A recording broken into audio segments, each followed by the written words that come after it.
Hello and welcome to another episode of the Student Loan Planner Podcast. I have a cool show for you called Some Good Student Loan News. Apologies to John Krasinski. That's where I got the idea from. If y'all haven't already, check out his YouTube series, SGN. It's pretty hilarious. It's definitely helped my wife and I in a physician household get through some of these kind of depressing times. And today, to get us some more positive energy, I have our consultant, Meagan Landress, joining us on the show today. How you doing, Meagan? Hey, I'm good. Thanks for having me again.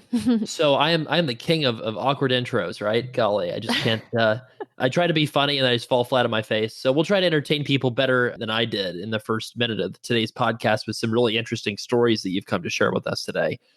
Why don't you just start off telling people just how things are going right now for you? Like, what is life like for you right now? How are you handling this quarantine life? Just tell us a little bit about that first before we dive into some of these interesting stories you have. Sure. I've been rocking my bathrobe and a couple different shawls lately where I don't get dressed when I'm working from home. I know there's an argument that's on social media, like if folks get all dolled up to be more productive or to feel more productive. I am not that person. I feel like I'm just as productive when I'm in my robe. I'm actually probably more productive because I'm warmer, I'm more comfortable, I could sit longer. So that's what I've been doing. I've been just playing very low key. I've been cooking a lot of experimenting going on in my kitchen since. Yeah, the dark secret of student loan planner consultants. There's a reason we don't turn the video on people. I'm just 100%. I'm just kidding. Okay, I'm just kidding. All right, gym shorts and a t-shirt. Sometimes I will admit that's my uniform of choice. A lot of times. Yeah. What's your favorite house shoes for this? That's been a big thing that I've seen. Oh gosh. Yeah. My boyfriend makes so much fun of me, but I have these, they're Christmas. It's like the candy cane stripes. They're these fat socks. So they're not even like slippers, but they're just fat and they're fuzzy and they're candy cane stripes. And I love them. And I wear them throughout the house all day. And so that's something I've been wearing. Yeah. What about you? Well, so my wife is Canadian, Asian American, right? And apparently in Canadian households and in Asian American households, shoes are not a thing. You are not supposed to wear shoes. I grew up in a very Southern household where it's like, dirt. What's the difference between dirt outside and dirt inside? That was me.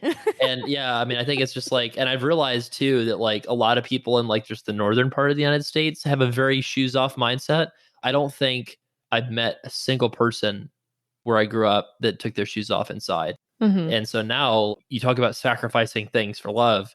Okay, anybody out there that's been a shoes on person in their life, you will know that taking your shoes off in the household every single time is the ultimate sacrifice. Okay, it is the ultimate gift. And so I went on this Facebook group that's for dads married to doctors. And I just asked, guys, I'm struggling. What would you recommend to keep my feet comfy during this? I understand that some people are sacrificing their lives and people are losing their jobs and stuff. I understand. I know that the pain out there is real, but I just want comfortable feet. Okay. Because these wooden floors are just killing me because I can't wear my shoes. And they said, well, there's a real mixed level of feeling. So basically I settled on these $20 pair for Amazon. And I have to say it's okay. It's okay. I will say I am really looking forward to going to the brick and mortar shoe store at the end of all of this and buying some old man orthotic shoes or something to have the most comfortable feet in the world.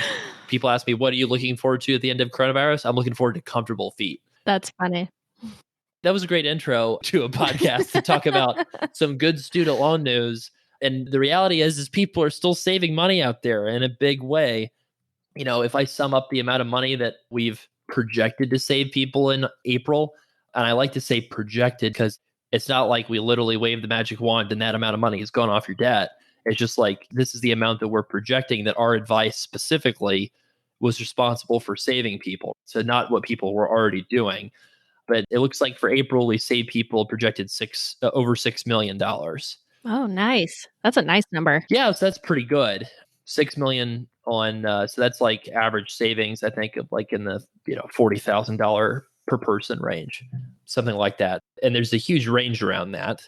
And we're going to talk about that a little bit today because some people, that have no clue that PSLF is a thing, talk to us and save a projected like 200 grand. And then, some people talk to us and have really optimized a lot of things, but they didn't know about which subsidy they should do and how. And that's a lot smaller savings, but it still pays for the consult a lot.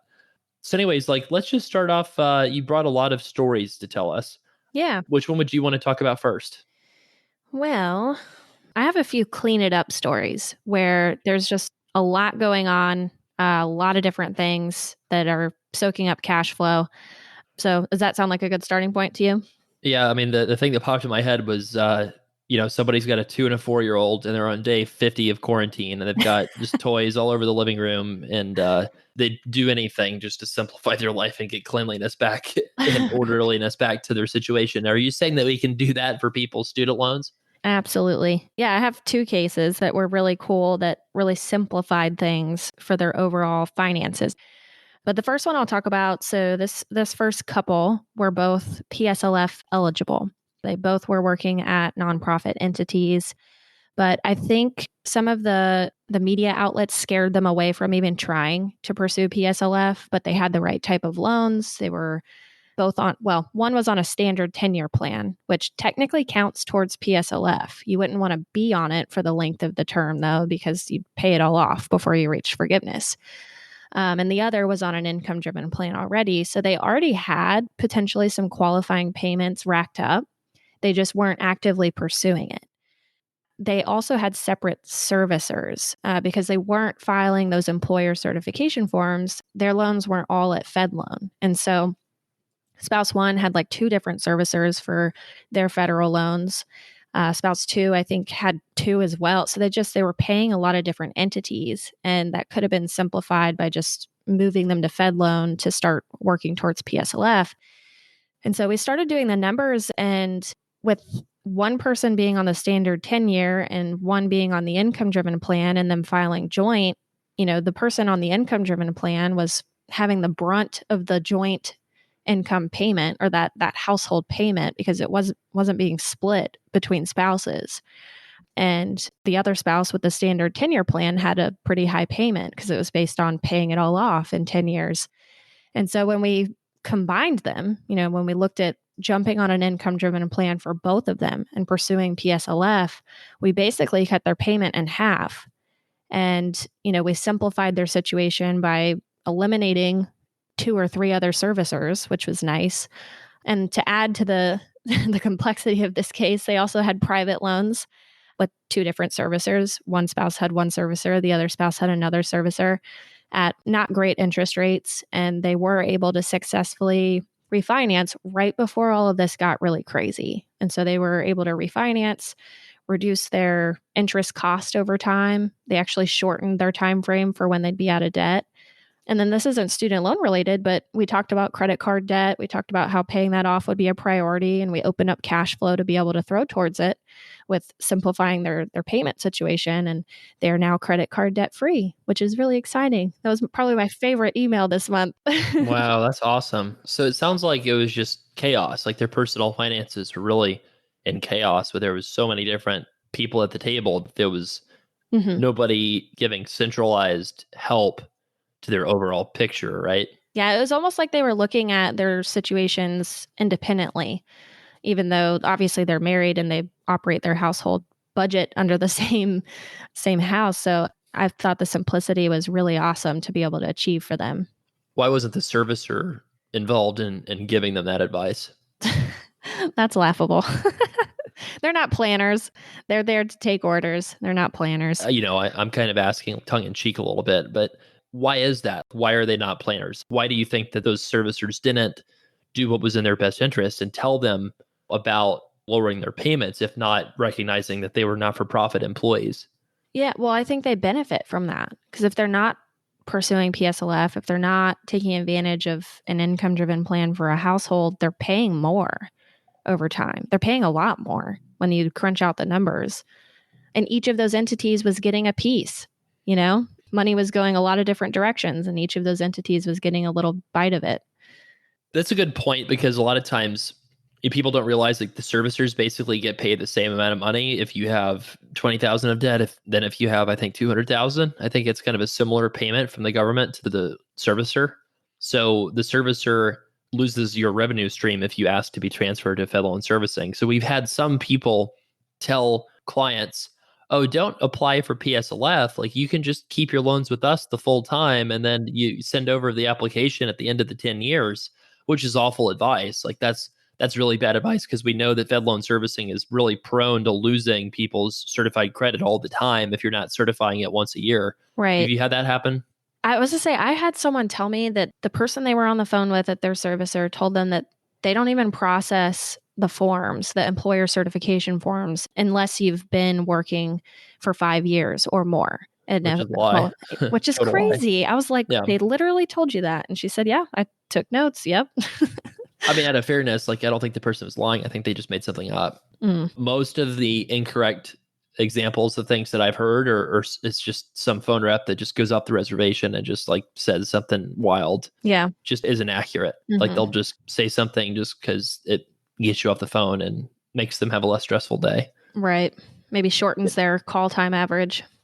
Yeah. I mean, I actually did get a look into this. Like at the very beginning of my career, I rotated through a call center environment at a big company. And I was fascinated because it seemed like things always go back and forth between hold time, like call time on the phones, and then quality of the answer given. Like, and it seems like every call center ever just goes back and forth between quality of the answers given and how long the people are on the phones. And that's pretty fascinating because that's at a company where they actually had like a per customer lifetime value and they had customers they were trying to attract and retain and keep. They had business and sales goals for the people they were interacting with. Whereas a servicer, one of the reasons the system's broken is that everyone is sort of a captive audience. The only way to leave your servicer is by saying that you're eligible for PSLF or consolidating your loans or refinancing. Consumers don't have any choice. And when consumers don't have any choice, I think the only thing becomes what's the average time on the phone that you're having with someone. That average, it's called AHT, average handle time. It's like the number one statistic of any call center because it determines headcount.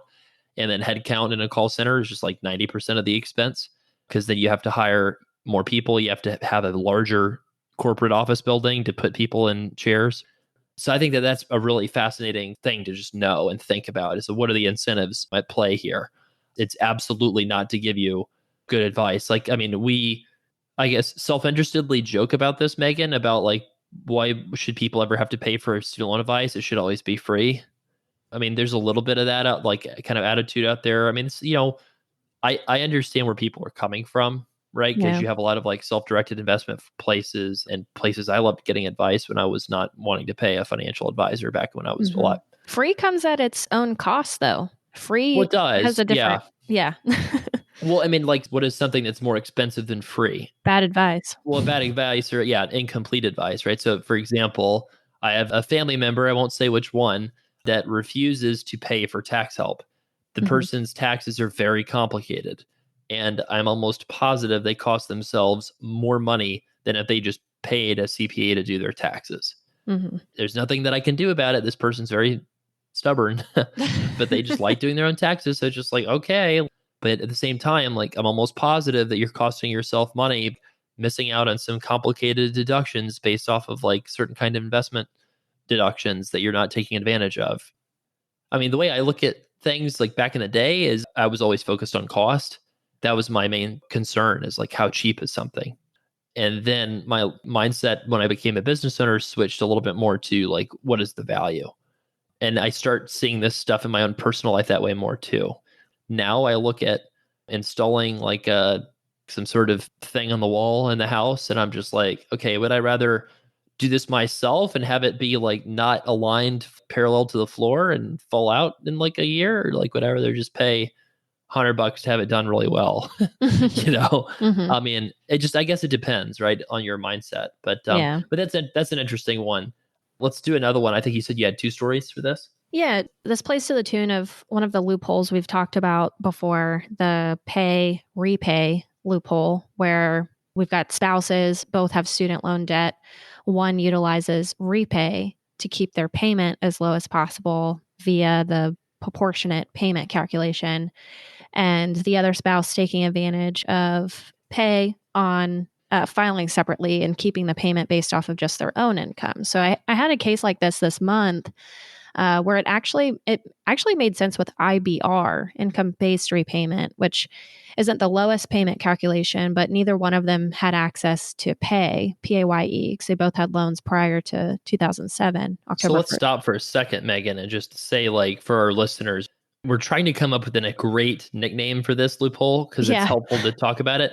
I mean, I've heard someone say the alphabet soup loophole. I've heard someone say I've come up with like the fighting spouses loophole. Maybe that's not the best thing to talk about in an era like people are all stuck at home. I mean, the little weird there. So maybe like a marriage loophole, right? Or I mean, that's basically what it is, right? It is. Yeah. When you're married, you have the decision on how you can file taxes, joint or separate. And this is literally just squeezing the last bit of efficiency out of what we could get out of a repayment plan. Yeah, the double debt marriage loophole. Double debt. Oh, I like that. Double debt. Yeah. Double debt marriage loophole. Because I guess double debt kind of implies that you both have debt. Yeah. And that's what has to happen. Yeah. Yeah. So like in general, can you just explain what you meant when you said that repay payments are proportional? Right. Yeah. So revised pay as you earn, that plan is one of the lowest payment calculations available in the Fed system. It's 10% of discretionary income. What it does is when you're married, it doesn't care if you file separately or not. It's going to base the payment off of household income.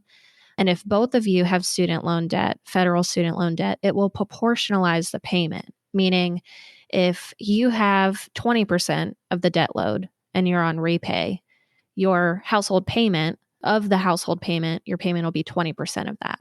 And your spouse will have the 80%. Because if they have 80% of the balance, that's where the rest of the proportion goes.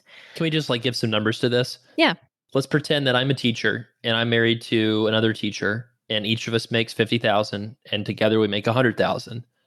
And we'll say that my spouse has 50,000 of student loan debt, and I went to some professional school and decided I didn't want to do it anymore, and I quit, and I have 200,000 of student loan debt.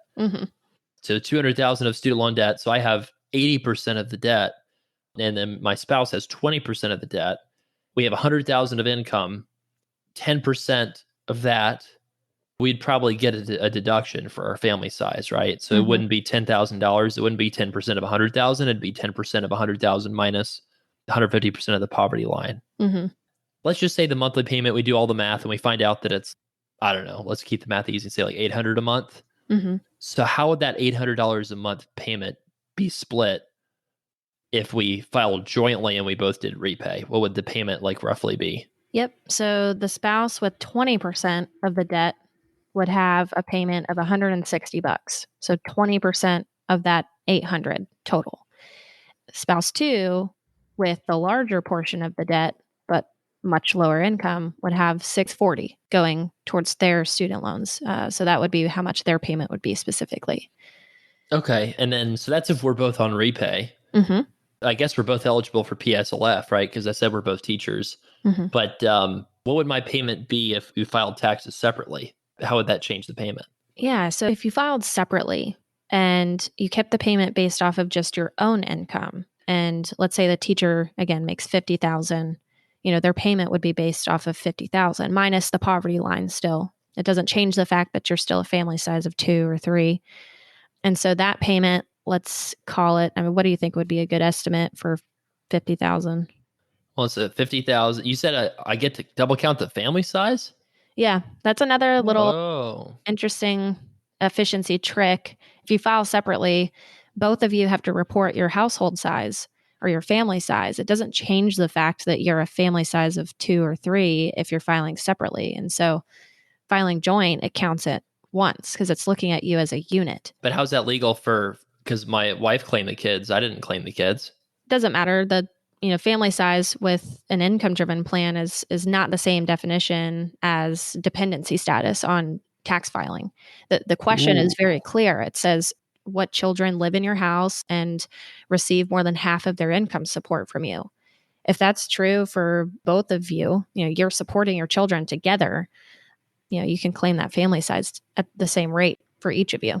So in other words, it's asking how many people are in your family, not how many people are on your tax return. Correct. Yeah. Mm-hmm. Yeah, or how many people are under your profile for your tax. You see the difference of what does the question ask versus what do you think it asks? It's not the same thing, right? Mm-hmm. So let's say 50,000. Am I doing repay now or am I on pay? So the person with 50,000, their income is, again, well, I think we said that their income is about the same, but the spouse who has 200,000 worth of student loan debt, they are going to get creamed with that proportionalized payment on repay. And so they would be the person, or they would be the spouse that, after filing separately, would take advantage of pay, because that would keep their payment based off of their own income and not the proportionalized payment for the household. The person with the big debt. Yeah. Mm-hmm. And if they're a Okay. teacher and pursuing PSLF, I mean, that's the goal, to pay as little as possible to maximize forgiveness. So my payment, instead of $640 a month, it's now 10% of 50,000 minus 150% of the poverty line for family size of, let's say, 2. Mm-hmm. So that's going to mean probably a payment of around $200 a month. Yeah, compared to what it was, $640. What about the spouse, though? What about my spouse? Does she have to pay more than $160? What's interesting is, no, they don't have to pay more than that. They can file separate. Of course, they both will have a separate tax return. But instead of that spouse going on pay, that spouse can stay on repay and keep that, because, keep in mind, they make about the same income. On pay for spouse one with 200,000 of student loan debt, their payment's close to 240. Spouse two, with the same amount of income, can take advantage of pay, having that proportional payment. They only have 20% of the debt, so that household payment is going to be, their portion will be 20%. So they can keep the 180 payment. And so all across the board, we've achieved efficiency. We've dropped the payment down for the spouse who had 200,000 of debt from 640 to 240, let's say. And we kept spouse two's payment from being 240 by going on pay and filing separately to staying on repay and keeping the proportion down to 180. So what you're saying is people out there with the sub $50,000 student loan balances need to update their eHarmony profiles about, most attractive potential partner for those with high student loan debt and pursuing student loan forgiveness. That's kind of what I'm hearing. I don't know. Is eHarmony still the platform? I don't know. I'm a little out of the loop. I don't think so. I'm just kidding. I think, what is it now? TikTok? Can people date on TikTok? I don't know. I'm sure something's happened from TikTok. yeah. I don't know. So my youngest brother is the only one in my family that's single. So it's like quarantine's an interesting time. It's just like you can't really go out with anybody. So it's like you just talk to people all day, I guess. So that's really fascinating. So the double debt loophole, maybe we'll try to see if that sticks. Yeah, I like it. But the double debt loophole, where basically you've got one spouse on pay, one spouse on repay. You're just taking advantage of math. You're taking advantage of proportional payments, and the fact that when you file separately, the payment is based off of one spouse's income alone, and then the other payment, if you're on the repay plan, is going to be joint regardless of your tax filing status. So that's how you get a lower overall combined payment. Mm-hmm. That's really fascinating. I bet you that's probably a loophole that probably 80-90% of our listeners have not really thought about before. Right. Well, I mean, it's definitely complicated. It's not readily like just a simple solution to maybe a repayment strategy, but it could definitely save some money. Free advice, Meagan. Free advice. I shouldn't pay. It's free. Right. The people on Reddit, they know me. They know me, Meagan. They're going to be there for me when I make a mistake, and they're going to pay. They're going to help me out. I'm just being an idiot. So let's ask some more questions. What's another one? Maybe a different one. I mentioned this in our consult meeting that we had, our consultant meeting we had recently. I've been getting a lot more consults for folks who are nearing retirement age. And I think that maybe because of this time of uncertainty we're in, folks who still have student loan debt or who have Parent Plus loans, who are nearing retirement age or about to potentially enter retirement, walk away from their jobs, there's some uncertainty right now for sure. And, if there's still debt lingering around, they're starting to want to make sure that they have a strategy for it because their income is likely about to be impacted or change in some way. So I had a double consolidation case. This is another little loophole we've talked about with Parent Plus loans, where traditionally, parents who pull out loans for their kids to go to school, they only have access to either just an amortized plan within the Fed system where they spread that payment over 10 years or 15, 20, 25, 30, or if they consolidate, they have access to income contingent repayment. So an income driven plan based off of 20% of discretionary income, which typically doesn't bring much relief in the form of a payment. Can I just say something about the ICR plan real quick? Yeah. The ICR plan was the only plan available for income-driven plan available for student loans. It started in the 90s. Mm-hmm. This plan makes all the other plans look like simple. like a children's book, right? There's this complicated income multiplication factor when it's not based off of 20% of your income, right? It's just so complicated. This ICR plan, it's just like, I see why nobody signs up for it, because it's either 20% of your income with a deduction that's like way lower too. Like they don't even give you a good deduction. They give you like just the poverty line instead of 150% of the poverty line. Mm-hmm. And then there's all these questions about like, do you want to repay your ICR loan jointly with your spouse that they ask? And man, it's just a mess. Like I see why people struggle. Like, especially like I see why people didn't sign up for income driven plans before IBR, just because this thing is just awful. Yeah. So I don't know. I just wanted to make a vicious ad hominem attack on the ICR plan. Right. It is a horrible plan. I agree. There are limited circumstances where I think that plan makes sense. But traditionally, that was the only income-driven plan available for Parent Plus loans. So if they were pursuing PSLF or if they were pursuing longer-term forgiveness, and if you call your servicer, they will tell you that's the only plan available for an income-driven plan available for Parent Plus loans. Now, a process called double consolidation, we've talked about before on this podcast, it's where we change the loan code. We consolidate twice, where we're essentially wiping out the Parent Plus loan code in the loan flow. And that opens the door to repay, potentially pay IBR. It opens the door to other income-driven plans that could bring a lot of relief. It could potentially bring a shorter forgiveness timeline, like pay, for example, having a time frame of 20 years instead of 25, like repay or IBR. It was interesting. I had one case where she had paid for her daughter's college, single. She's nearing retirement age coming up in these next couple of years, but she still had a 6-figure balance on these loans. And she, her payment wasn't going very far. She felt like the balance was staying about the same. And it was because she was on a graduated repayment plan. And if you're not familiar with those repayment plans, what they do is they it's amortized. So they spread your payment out over, in her case, it was 25 years. In the very early years, the payment is very low. It's meant to maybe mimic income growth over time because the payment will increase every 2 years based off of that amortization schedule. And so it starts out really low, pretty attractive in the form of a payment, but it increases arbitrarily every 2 years. It's not based on income. But that's a great idea, because then we do those balloon mortgages during the housing crisis. Yeah. Like those worked out really well, right? Exactly. And so that's exactly what it does. You front load you're only paying interest in the very beginning of the first 5-10 years of that repayment plan. And so no wonder she felt like she was going nowhere, because she wasn't. She was spinning her wheels. How terrifying to have a ballooning payment going into retirement too. Yeah, exactly. And so she hadn't done anything with the loans. She hadn't consolidated them previously. She had just chosen the plan that she thought and her servicer thought was the best plan at that point in time when she initially started repayment. And so what we walked through was the double consolidation process, where we take half of her loans, consolidate them with one servicer, the other half consolidate with a different servicer. Why we separate is we don't want them to be combined together. And if you sent them to the same servicer, that's what they would do.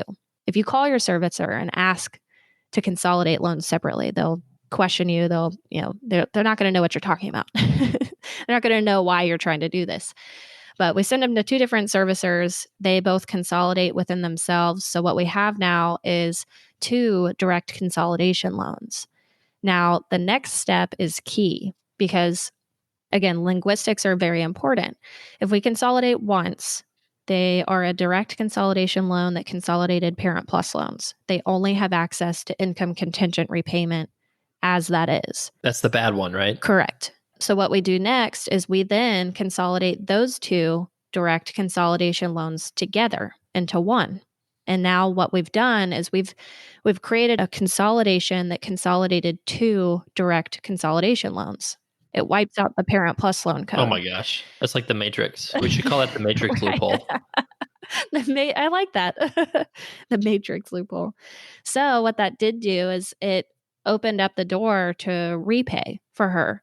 Revised pay as you earn. So that's 10% of discretionary income. It has a 25-year forgiveness time frame, and she's about to enter retirement. So her income is about to drop a little bit based on what her active working income was going to look like.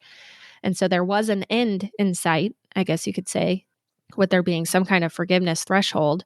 And the payment was going to be so much less, and it wasn't going to increase on her every 2 years like her original plan. So we saved money on just cash flow in general. We made sure that the payment was as low as we could possibly get it. And we just saved her from maybe a world of headache of being trapped in a plan that continuously increases over time throughout her retirement years when cash flow is very important. So I thought that was a really cool one. Yeah, it is. The balance is going to increase because you're paying a small amount of money and the balance is going to grow.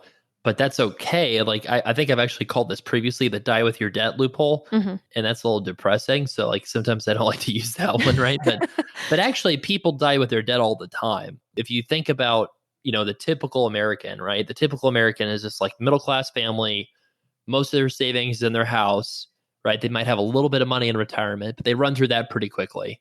When they do retire, most of their income's coming from Social Security. They run through all their savings, and then they end up, if they live long enough, in a nursing home.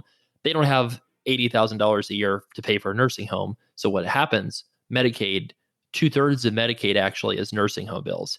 So Medicaid is essentially a middle-class nursing home entitlement, is really what the majority of it is, even though you think of that as like the healthcare program for the poor. So that person might have a couple thousand or a few thousand of credit card debt. Well, in a lot of cases, when somebody passes away, credit card debt becomes uncollectible against an estate, right? I've read some articles in the past where like credit card companies will try to trick people in calling grieving loved ones to try to collect on this debt that they, a collections agency bought for like pennies in the dollar because it's not collectible legally. And they just call anyway. And depending on what state you live in, like there's different consumer protection laws in different states. So, maybe you go buy all the consumer debt in the state with loose consumer protection laws, and you try to get these grieving people, survivors, right, to pay for out of their own pocket, maybe because dad had a $5,000 credit card bill because he had Alzheimer's near the end of his life and didn't really know what he was doing. Mm-hmm. I mean, so that's kind of sad. Like, I mean, it's kind of depressing to talk about, but like people dying with their debt is not unusual. Mm-hmm. That's pretty common. Like that's kind of the purpose of probate, is to really expose your business to the world, to creditors, for them to make a claim against your estate. Except for federal student loans, we know that when someone passes, the loan's forgiven tax-free. Mm-hmm. So there's no implication for your heirs. There's no implication for your estate even in terms of you passing along money to heirs. So if you're already in your 50s or 60s and you're looking at a plan that allows you to put your payment on a 25-year type repayment plan, well, at the earliest, you're going to be, in your 80s before you'd actually have to physically pay the tax bomb on this kind of debt. Mm-hmm. And then most likely every single new higher education act that comes along allows people the option of consolidating all their old debt and moving it to the new loan program, whatever that is. Mm-hmm. So presumably what you could do is just consolidate another time to whatever the new repayment plan is for an extra 20 or 25 years when you owe the tax bomb, if you're really that concerned about it. Mm-hmm. Or you use the insolvency rule to basically say that your assets are lower than your liabilities. I love this story, Meagan, because I think like what we're essentially trying to do is do the impossible, right? Yeah. We're trying to take somebody in their 50s or 60s who hasn't saved as much as they need for retirement and who has a huge amount of Parent Plus loans and achieve retirement without Social Security that have to work for another 25 years. Mm-hmm. But instead, we can encourage them to delay claiming Social Security until 70. And then they get a way higher benefit that covers living expenses in a big way. And then we can maybe encourage them to seek out a financial planner to talk about why it makes sense to spend all their assets basically down before they get Social Security so they can avoid taking Social Security early. And then they can retire before age 70. And then if they think about their debt as a tax rather than a debt, well, then this person can essentially be giving this massive inheritance to their children courtesy of the United States government.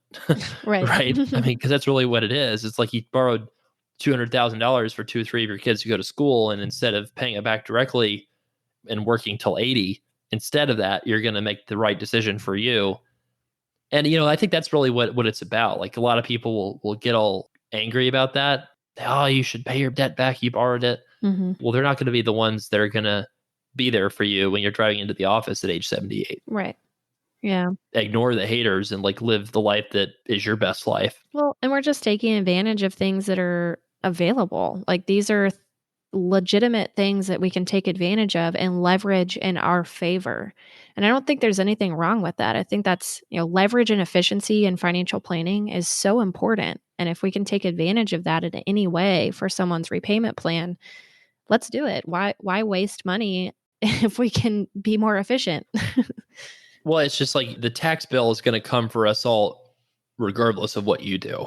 Mm-hmm. So realize that, right? Like whenever I talk to people about they're concerned about loan forgiveness, or they think it's not the right thing to do morally or something. Well, think about it this way. Every single one of us is taking on the higher debt burden from all of these poorly designed student loan plans, Mm-hmm. right? Or student loan forgiveness programs. I don't think it matters what your politics are. Like I think everyone can agree the student loan system that we have is a mess. Yeah. Either you think people should pay back more of their debt so that costs could be lower at higher education institutions and that you don't like that part, or you're like, well, student loans should just be straight up forgiven because it'd be so much cheaper instead of the mess that we have now. So it's a mess. It's an absolute mess. And the thing is, you can either take advantage of the rules legally Mm-hmm. and do everything in your power to give yourself the best chance of financial success, or you can kind of say, oh, this system's immoral, and it's kind of like the cranky sit on your front porch and get mad at the world strategy, right? It's like it's helpful emotionally, but it doesn't help you financially. Mm-hmm. I don't know. I mean, I'm kind of seeing a little bit of that with like the stimulus plan right now, the stimulus acts. Yeah. It's like everybody's upset at the public companies for taking all the money. Mm-hmm. You just got to focus on what you can control, because you can get so mad and just seethe in anger all day, every day, and it's just not going to help anything. Exactly. Like I watched this last kind of random Travis rant.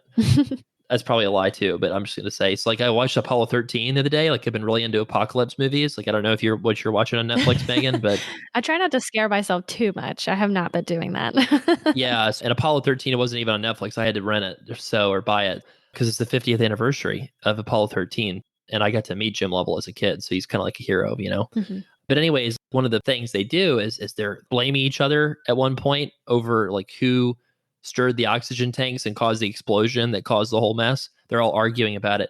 And then Tom Hanks just goes, we are not going to do this right now because we're just going to be right back where we started in the first place with the same freaking problems. And I thought that was a great analogy for anything that makes you upset. You're just going to end up right in the same exact original place where you have the same problems. Mm-hmm. So focus on solving the problem and not on assigning blame or trying to, that kind of stuff. Yeah. But do you have some other stories? Sorry, golly, I really rant too much, don't I? You're fine. You're passionate. The listeners, y'all are the real MVP. Yeah. Well, maybe we'll round it out with just one more, maybe, I guess, normal case, like nothing super exciting about no PSLF, no double consolidation, no crazy loophole, but just taking advantage of the system, how it's designed. Had one case this month where I had someone call in with their mom on the phone. They recently graduated and they just completed their exit interview with school. And if it's been a while since you've graduated, that's basically where they sit you down in the counselor's office. They tell you about repay specifically, or they blast your eardrums with all the different, there's 9 technically different but different federal student loan repayment plans available. They give you a very high level, quick talk about it. and then they send you on your way. They make you create your online account with your servicer and they say, good luck. And it was not funny, but she was telling me about how, she was asking, well, what's best for me to consider? Like, what's best for my situation? And of course, the counselors are not going to answer those questions. They're not planners. They don't have a finance background typically. And so she felt confused. She felt like she just got dumped. Or she had what is that term? Like when someone just dumps information on you. I feel like there's a saying for that. Information overload or something like that. Yeah. Word vomit or something. Yeah. It was almost like the counselor word vomited all over her what she could do, but wouldn't give any guidance or feedback on what she should do. And so she called, she set up a consult with us to help navigate repayment. And her mom was very adamant about paying this off. She was adamant about, and this person has close to $200,000 in student loan debt, and making about 50, and probably her career will cap out at about 90,000 a year. Her mom was very adamant about her staying home, paying this all off, living at home. Yeah, yeah, living at home. So of course the daughter may not have been down with that for the long term, but we walked through it because I used to teach Dave Ramsey courses. A college buddy of mine and I did that at his church here in Atlanta. So I like the mentality about not having consumer debt and just having a good approach towards your finances and generally being against debt. When it comes to student loan debt, that's just federal student loans are not traditional debt. They're just not. And so we can't treat them like traditional debt. When people are graduating with mortgage-sized loan balances, it's still going to take you 15, 20, 25 years to pay this all off with every extra dollar you have coming in of income. And what are you going to have to show for it when you've focused all your time and resources into this student loan debt? You're going to have a $0 net worth because we didn't save. This debt didn't return anything to you. It's not an asset that you can turn around and sell. It doesn't have equity within it. So I walked through that because I respect Dave Ramsey. I think he's built an empire of his own. I just think when it comes to student loan debt, he's very dead wrong. And so we walked through like the opportunity cost of, if you had an extra $1,000 a month, because that was the difference between the income driven plan she was looking at and what it would take to potentially refinance, which I would absolutely not recommend now, but for conversational purposes, we talked about what it would be looking like compared to refinancing at a lower interest rate, how much she'd have to commit to for the next 25 years to pay it off. And it was $1,000 difference per month in a payment generally. And I asked her, I said, what could you be doing with that $1,000 if it wasn't going towards student loan debt? That's the opportunity cost you're running up against because you can save that, invest that, put that towards moving out, put that towards retirement. So I felt like that one was a really good call because I think we talked through just the concept of better, more efficient student loan planning. And nothing sexy about it. It was just taking advantage of an income-driven plan versus amortizing the balance. And it still worked out to be the best, I think, in her situation. A lot of times you just take a parent that has a son or daughter that they want to pay the loan back in full, and then you can just convince the parent by just saying, well, there's two strategies. There's the no grandchildren strategy and the grandchildren strategy. Right. Which one would you like to do? I mean, because paying $2,000 a month on a $50,000 income is 100% guaranteed the non-grandchildren strategy.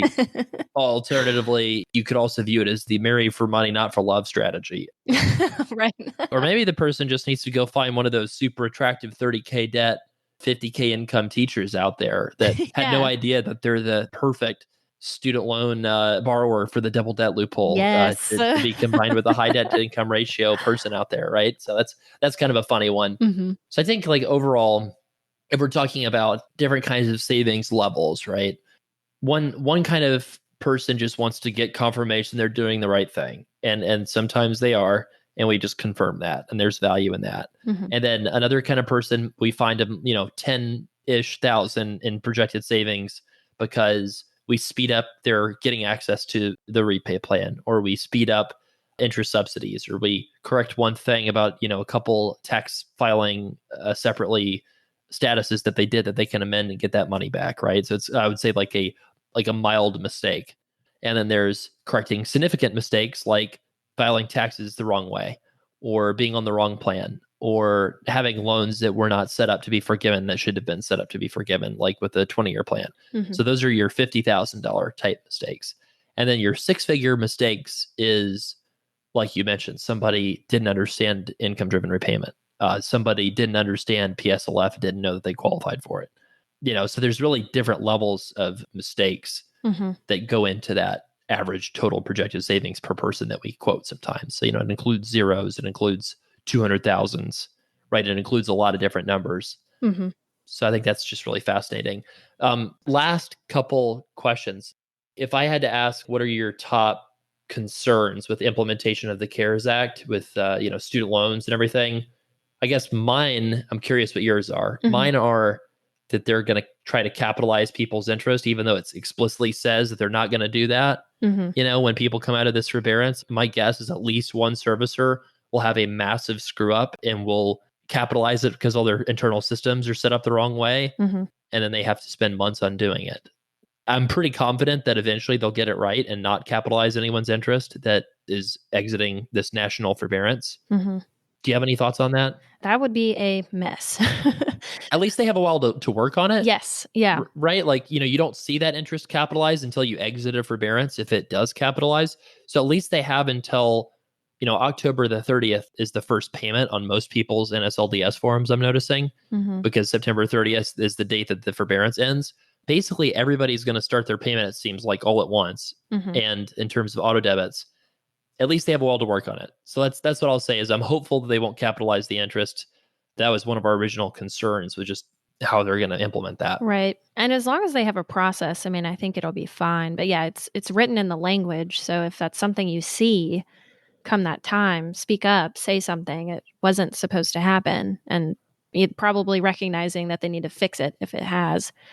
Right. And the other big concern is we've seen some language out there where they're saying, thank you for submitting your IDR application. We will process this once the national forbearance ends, or something like that, right? So walk through kind of our concerns on that one. Yeah. So the thought process, what was really attractive about this was that these months of paused payments were going to count towards forgiveness timelines. So PSLF, the longer term forgiveness timelines.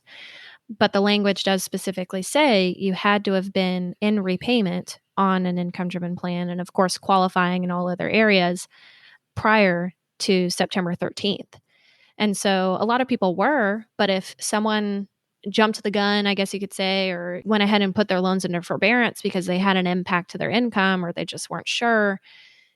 My question is, if they, and what I've been thinking makes sense, is if they were to re-enter repayment, by either recalculating their payment or recertifying, does that kick them into repayment status where those payments will count going forward? I think that's the best bet, but does it actually? And I don't think we'll know that until people are able to file like their employer certification forms to see if these months have counted, if that was the boat they were in. Yeah. So listeners out there, especially people that are graduating and are consolidating their loans to get onto an income-based plan as fast as possible to get PSLF credit, what we would love is for people to do that, and then they'll make their first payment probably like that would count towards PSLF maybe in July, and then to submit an ECF form, an employer certification form, immediately after that, and then just tell us what they tell you. It probably will take a month for them to get back to you, and then we'll be close to the end of the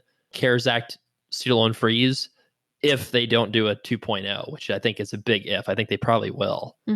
So that's the other thing that we haven't talked about, is like whether or not they're going to extend September the 30th. I think that's a big question mark. Yeah. It just depends on so many things. Like if we keep economic progress going and the craziness calms down and the economies start reopening and we don't see a whole lot of people die because of it, and then more economies start reopening because of the pressure everybody's feeling from that, and things are starting to get not back to normal, but just not as bad, then I think that you might see people just say, oh, let's just let the thing expire, but I just don't know. Yeah. It's just hard to say. Yeah, so I think the way I read that is if you were not on an IDR plan, will apply, and then they're not going to use that to calculate your payment until after this is over. That's the way I interpret it. Yeah. Is you should get credit for everything. And we're giving people the best advice that we can with this great uncertainty. And the good news is like you couldn't have done anything better than what we're going to tell people to do. Yeah. That's, I guess, the positive is that ideally those payments count. If they don't, no harm lost because you weren't required to make a payment. You shouldn't be making payments if you are. And interest is at zero. So it doesn't really hurt you if that's not the case, but it would be ideal if, of course, they do count. Well, there was harm, but there was just nothing you could have done about it. Yeah, I guess that's a better way to put it. Yeah. So, I mean, I think that, first of all, everyone listening to this, don't panic. Like everything counts, right? If you were on an income-driven plan as of March 13th and you didn't do anything except for ask for forbearance or receive one, then 100% everything counts between now and September 30th. Yep. That's not what we're saying. Right. We're talking about people who they were in school as of March 13th and they graduated after that, or they were in a non-related forbearance before that, and then they were in maybe an economic hardship forbearance on March 13th from a year ago or something. Those are the people that were kind of like, how is this going to work? Like from a processing standpoint, from a servicer standpoint. So I guess basically like what you should know is we try to ask these hard, weird questions months before they end up showing up in our inboxes because we're trying to predict the problems that will arise based off of like our knowledge of the servicers and how they're going to process things and what kind of issues are going to show up. So that's part of the fun thing that y'all don't get to see is we have team meetings every few weeks where all the consultants will come together and we'll just talk about problems. What are you seeing? What's working well? What rumors are you hearing? What servicers are saying what about this thing? What weird requests for more additional documents have you gotten from servicers this week, right? So that way everyone stays on top of all the latest developments and we help each other out and make sure everybody's getting the same playbook versus differing opinions, right? So we all try to stay on the same page that way. Well, cool. Well, that's a treasure trove of information. Meagan, do you have any kind of last tips or stories you want to share? Well, I do have I thought of it when we were wrapping up. So this is out of place, but I thought of another success story that's not really student loan. I mean, it's student loan related, but it's not the savings they achieved in their student loan payment. It was the savings they achieved with their tax filing. Community property states, they're interesting when you file separately in a community property state via the 50-50 income split. It divides income down the middle. It minimizes your tax implication. Of course, depending on your tax situation in general, but generally what we found is it minimizes your tax implication by filing separately. So we're not a community property state here in Georgia. And so filing separately here could have more tax implications than filing in like Texas, for example, or California. But I consulted with a couple who had been filing separately in a community property state for years, but they had not been doing the income split correctly. They were going to like H&R Block.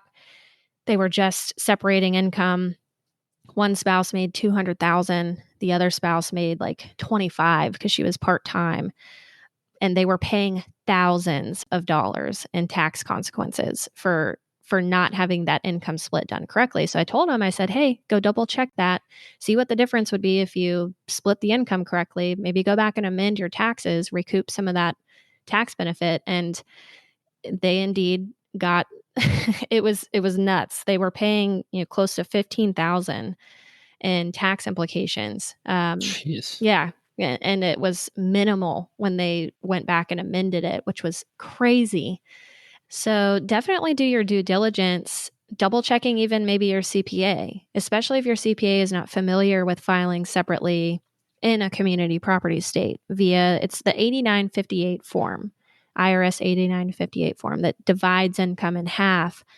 And, just double check, look at your tax return. If you've been filing separate in a community property state and you see your own income reflected on your tax return and your spouse's own income on their tax return, you are likely leaving a lot of tax dollars on the table. We found that to be true here recently.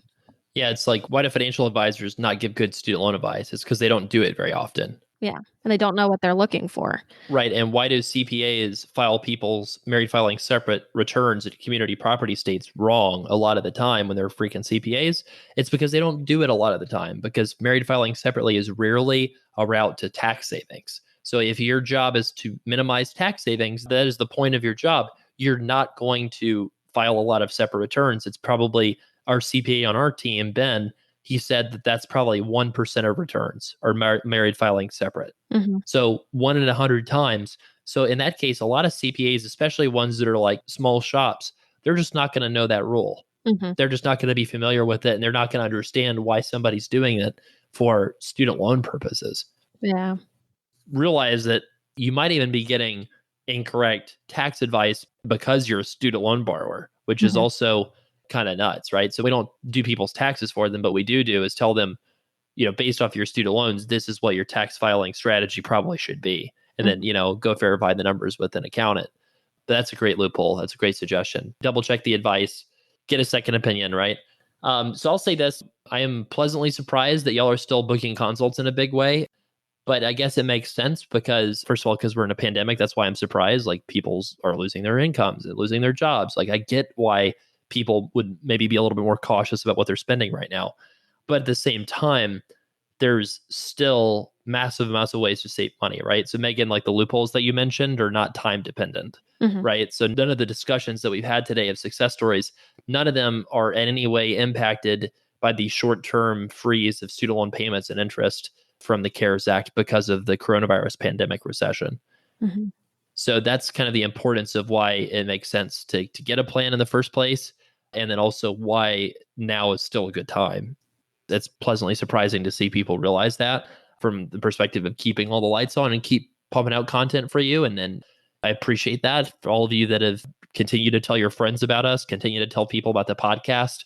If you just enjoy the podcast and you share that with a friend, that helps us out in a big way. So thank you. And thank you to all of our healthcare workers, like my wife out there, that are sacrificing in a big way. And just stay safe. And if we can help you, we'd love to. Go to studentloanplanner.com/help. Anything to add, Meagan? No, be safe, stay healthy out there, stay positive, and we're going to get through this.